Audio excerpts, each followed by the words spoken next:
ഇവിടുത്തെ system, schedules, കാര്യങ്ങളെല്ലാം എനിക്ക് കഴിഞ്ഞതിനേക്കാൾ കംഫർട്ടായിട്ട് തോന്നിയിട്ടുണ്ട്.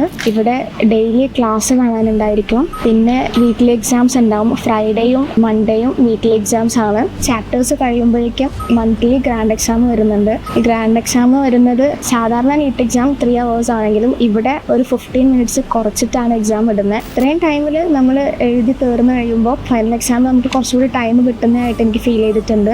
ഒരു അടിപൊളിയായിട്ടുള്ള സിസ്റ്റം തന്നെയായിട്ടാണ് എനിക്ക് തോന്നിയിട്ടുള്ളത്. പിന്നെ ഇവിടെ കോഡിലും ഉണ്ട്, അത്യാവശ്യം നല്ല അഡ്വാൻസ്ഡ് ആയിട്ടുള്ള ക്വസ്റ്റ്യൻസ് തന്നെയാണ് അതിലുള്ളത്. ടീച്ചേഴ്സിൻ്റെ ലൈവ് നടന്നുകൊണ്ടിരിക്കുന്നുണ്ട്. അതിന് മുന്നേ തന്നെ നമ്മൾ ഈ ടാബിലുള്ള റെക്കോർഡഡ് ക്ലാസ്സസ് കംപ്ലീറ്റ് ആക്കിയതിന് ശേഷമാണ് നമുക്ക് ലൈവ് ഇടുന്നത്. അപ്പം നമുക്ക് കുറച്ചുകൂടി ഈ റെക്കോർഡഡ് ക്ലാസ് കണ്ട് ഈ ലൈവിന് ശേഷം നമുക്ക് കുറച്ചുകൂടി ഐഡിയ കിട്ടും. ലൈവിൽ ഇരിക്കുമ്പോൾ റെക്കോർഡഡ് ക്ലാസ്സസ് കണ്ടതിൻ്റെ ആ ഒരു ഐഡിയക്ക് നമുക്ക് ഇരിക്കാൻ വേണ്ടി പറ്റും. അപ്പോൾ കോൺസെപ്റ്റ്സ് വേഗം ക്യാച്ച് ചെയ്യാൻ വേണ്ടി പറ്റും. ഇവിടുത്തെ ക്ലാസ് സിസ്റ്റം എല്ലാം എനിക്ക് കംഫർട്ടായിട്ട് തോന്നിയിട്ടുണ്ട്.